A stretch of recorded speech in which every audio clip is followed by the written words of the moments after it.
Tahun 2019, keluarga besar Arif memutuskan untuk berangkat ke Bogor. Mereka berangkat agak larut karena baru bisa kumpul setelah maghrib. Mobil Avanza hitam yang mereka tumpangi penuh sesak oleh orang dan barang. Arif sebagai anak sulung kebagian tugas menyetir. "Udah siap semua? Jalan ya?" katanya sambil menyalakan mesin.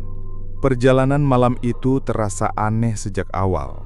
Tol Jagorawi yang biasanya cukup ramai, malam itu terasa lengang. Lampu jalan banyak yang padam.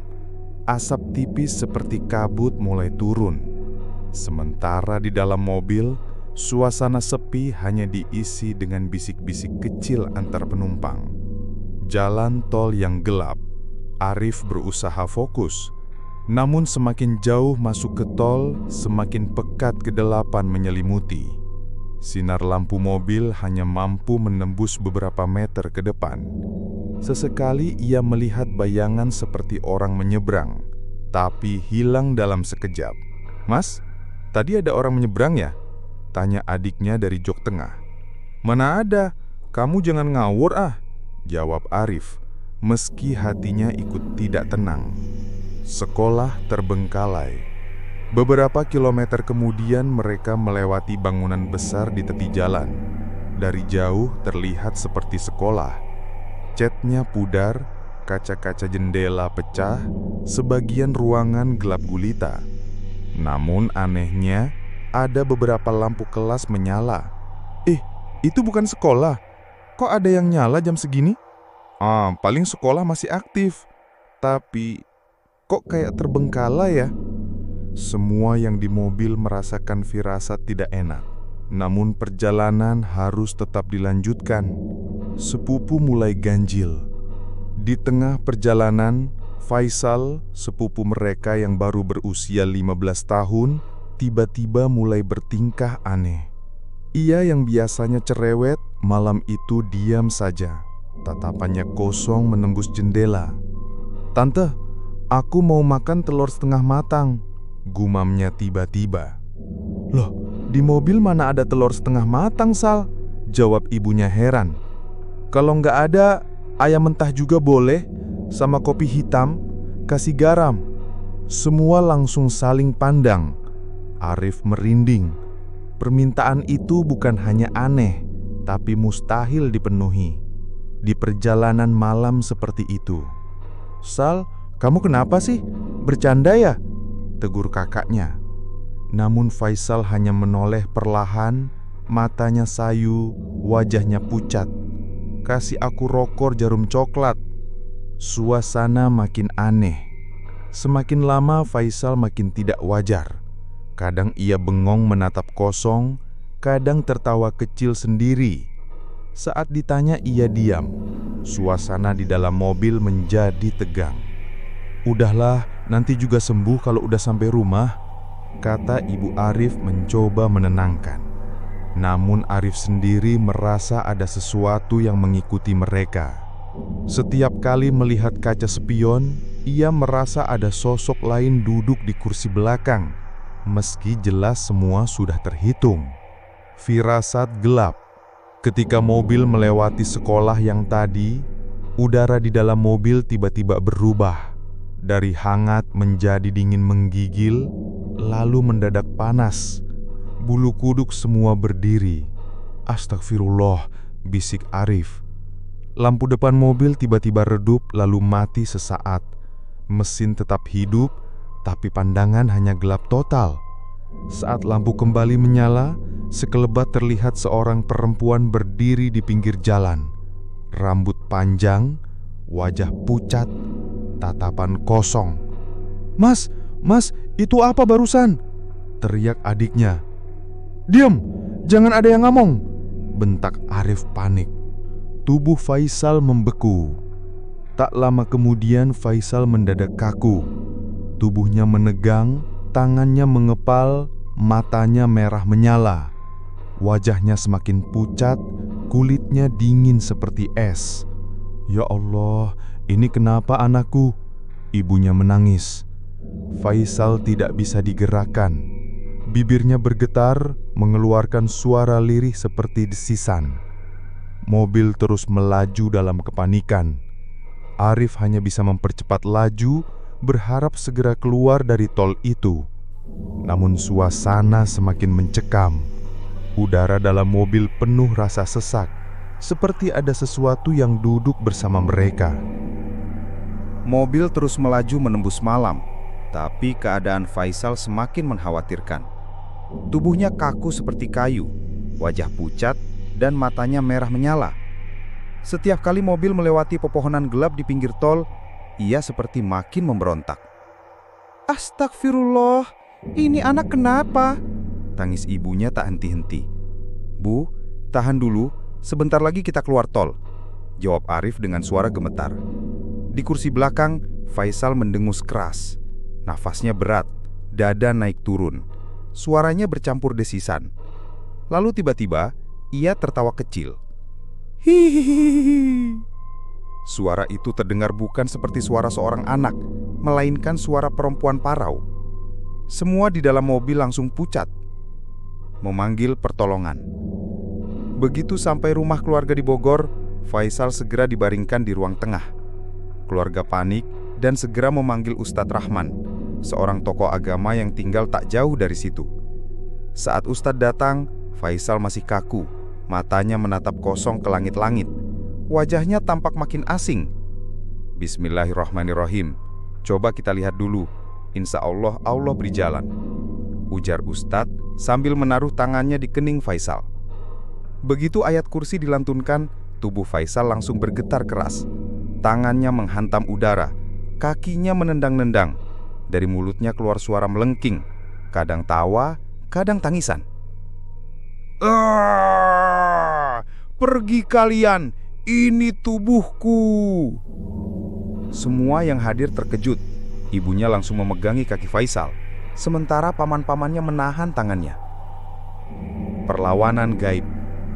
Suasana ruang tengah seperti medan perang. Ayat demi ayat terus dibacakan, tapi makhluk di dalam Faisal terus melawan.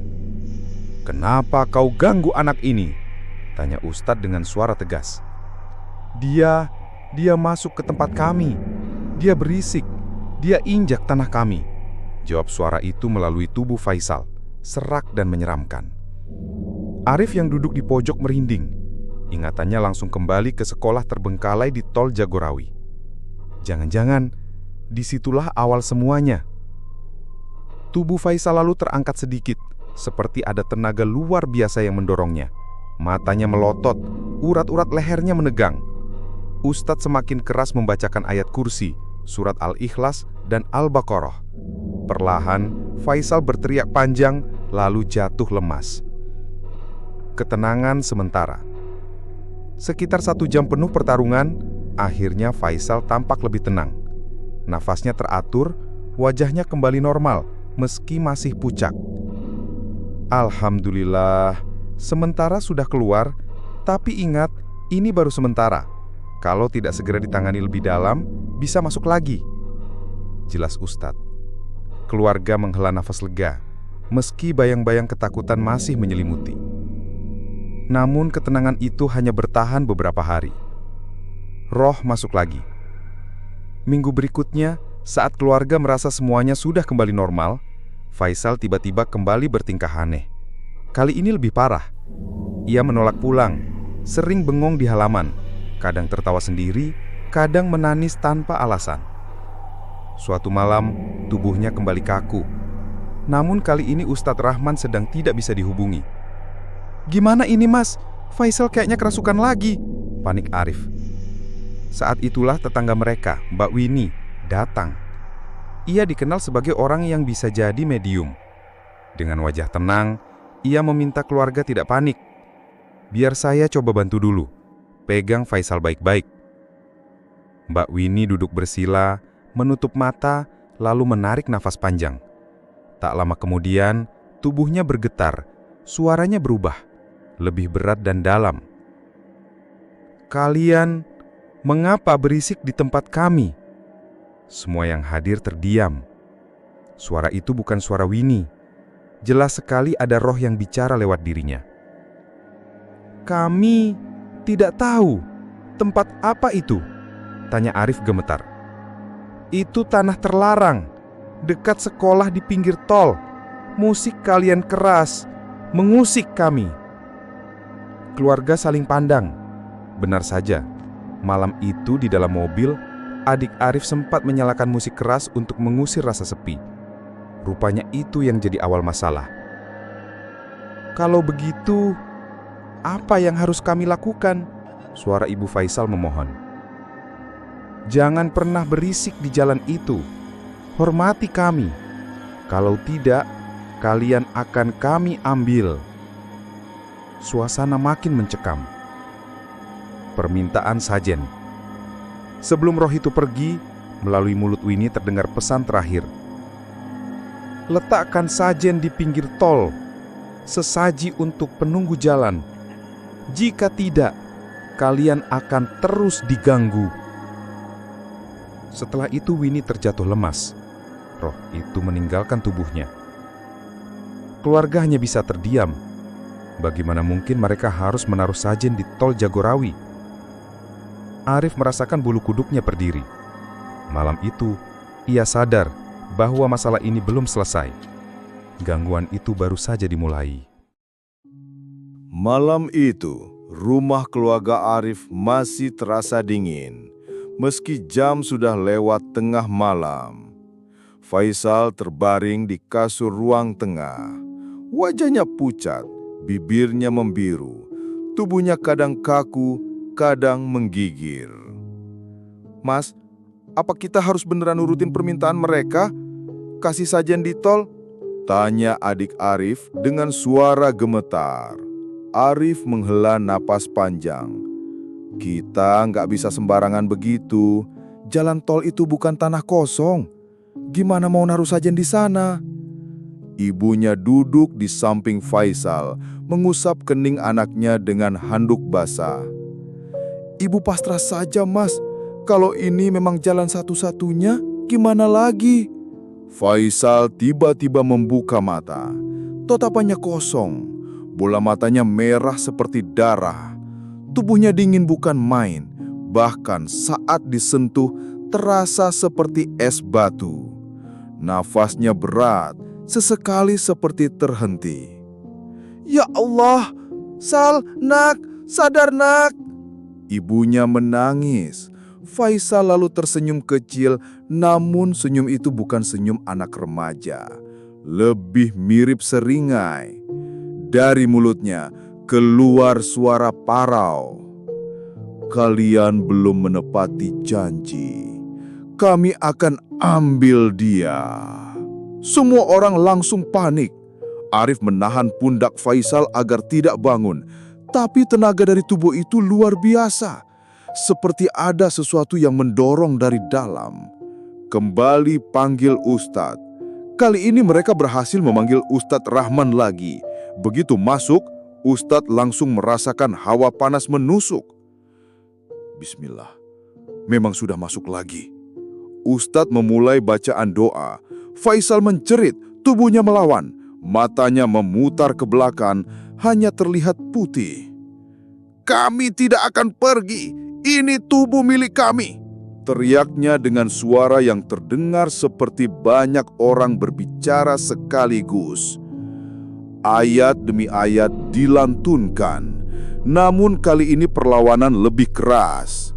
Gelas di meja bergetar, jendela berderit seperti tertiup angin kencang, padahal semua tertutup rapat. Medium kembali berbicara. Mbak Winnie kembali diminta membantu. Ia duduk bersila, menarik napas panjang, lalu tubuhnya kaku. Suaranya berubah lagi. Kalian tidak mengerti. Tempat itu bukan untuk kalian. Kami sudah lama di sana. Sekolah itu hanya kedok. Banyak yang mati di tanah itu. Darah, jeritan, semua masih terikat di sana. Arif langsung teringat jelas bangunan sekolah terbengkalai di pinggir tol Jagorawi. Rasa merinding menjalar dari kepala sampai kaki. Kalau begitu, apa yang kalian mau? Tanya Ustadz Rahman dengan tegas. Diamkan tempat kami. Jangan bising, jangan tertawa, jangan musik keras. Kalian mengusik kami malam itu. Letakkan sajen sebagai gantinya, agar kami tidak menagih nyawa anak ini." Keluarga pasrah. Semua terdiam. Ibunya menangis lagi, menggenggam tangan Faisal yang sudah dingin seperti mayat. "Ustadz, gimana ini? Apa kita harus beneran nurut?" Ustadz terdiam sesaat, lalu berkata, "Sajen itu bukan jalan yang benar. Kita lawan dengan doa. Tapi ingat, perlawanan mereka kuat, karena tempat itu memang sudah jadi kediaman mereka." Faisal mendadak bangkit, tubuhnya kaku, menatap semua dengan mata merah menyala. Ia menunjuk ke arah Arif. "Kamu jangan coba-coba melawan. Kalau tidak, kami ambil dia lebih cepat." Arif langsung mundur, jantungnya berdegup kencang. Untuk pertama kalinya, ia merasa hidup keluarganya benar-benar dipertaruhkan. Malam penuh teror. Semalaman mereka tidak tidur. Faisal terus bergantian antara sadar dan kerasukan. Kadang ia menangis minta tolong, kadang tertawa keras dengan suara orang dewasa. Di luar rumah terdengar suara langkah kaki meski halaman kosong.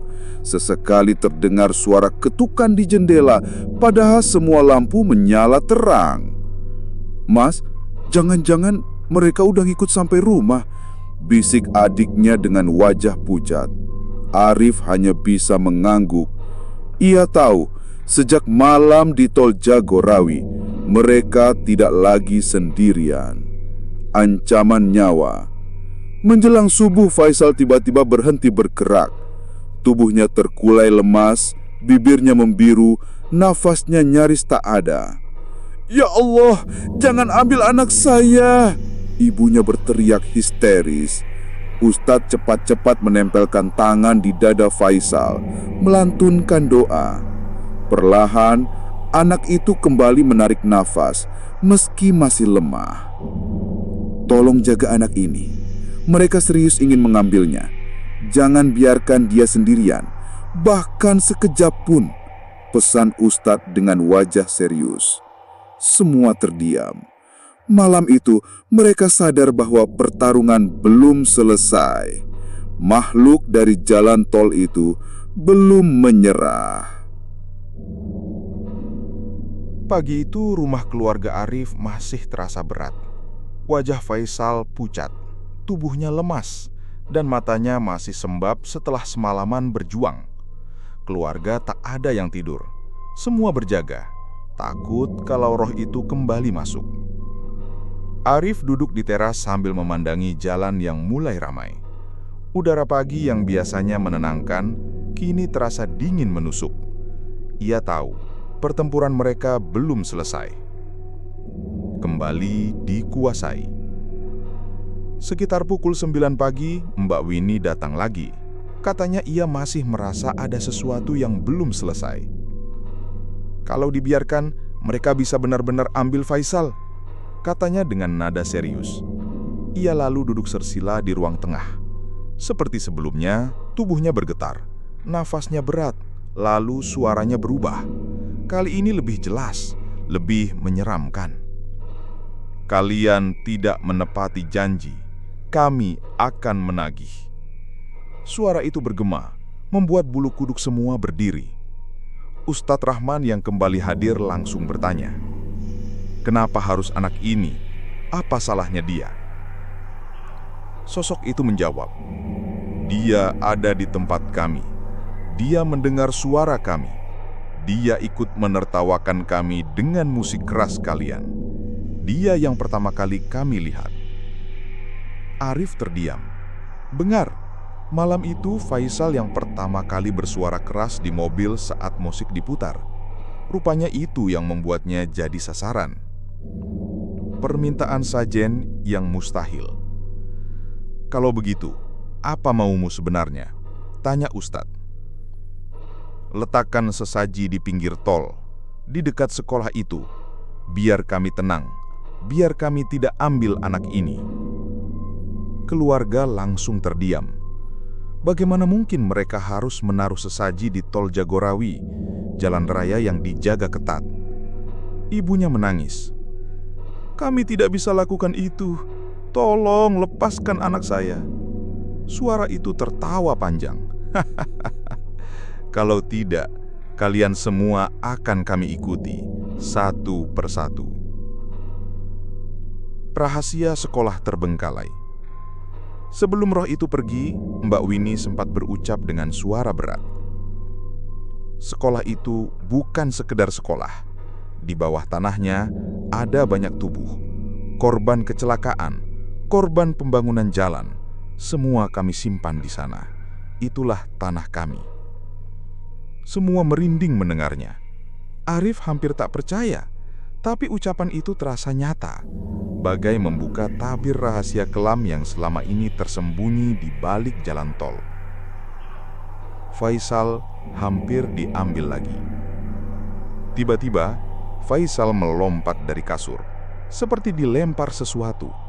Matanya merah, wajahnya kaku, lalu ia terjatuh ke lantai dengan tubuh kejang-kejang. "Pegang dia, jangan sampai lepas," teriak Ustadz. Arif dan paman-pamannya menahan Faisal sekuat tenaga. Tubuh itu terasa dingin, keras, dan bergetar hebat. Dari mulutnya keluar suara parau.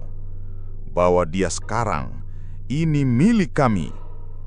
Ustadz semakin keras membaca ayat kursi, lalu surat Al-Baqarah. Keringat membasahi wajahnya.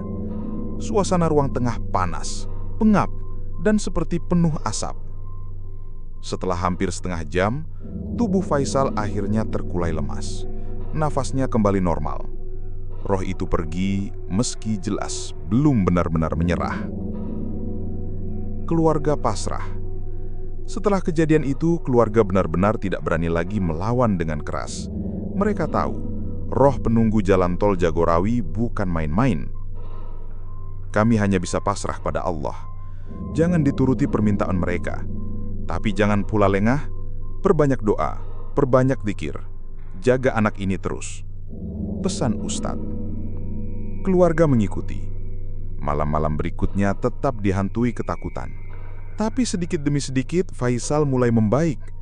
Tubuhnya tidak lagi kaku, meski sesekali masih melamun panjang. Pesan dari dunia lain. Beberapa hari kemudian, Mbak Winnie kembali datang, kali ini tanpa kerasukan. Ia hanya menyampaikan pesan terakhir yang ia terima lewat mimpi.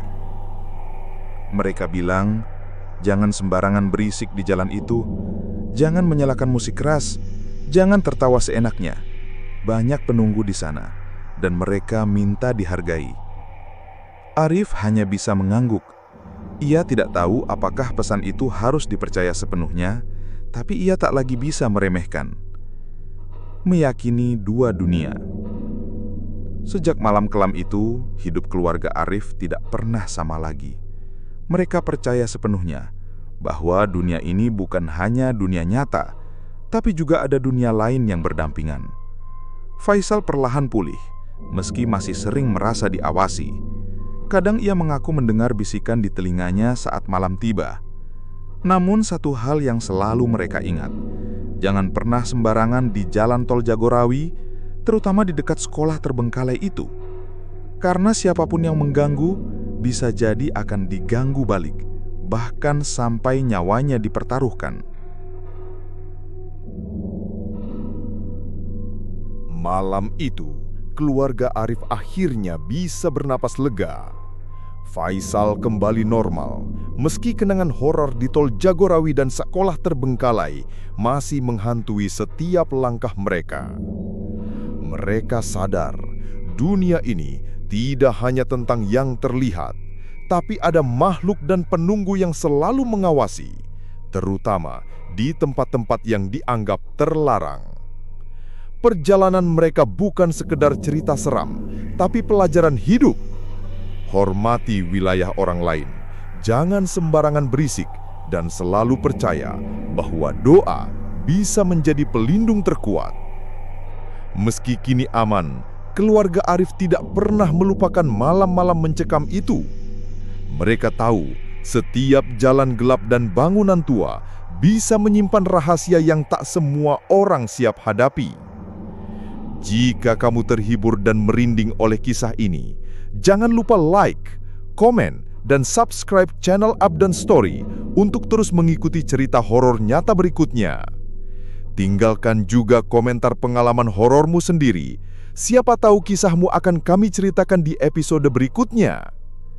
Ingat, dunia ini tidak hanya nyata, tapi juga penuh misteri yang menunggu untuk ditemukan. Sampai jumpa di kisah seram berikutnya.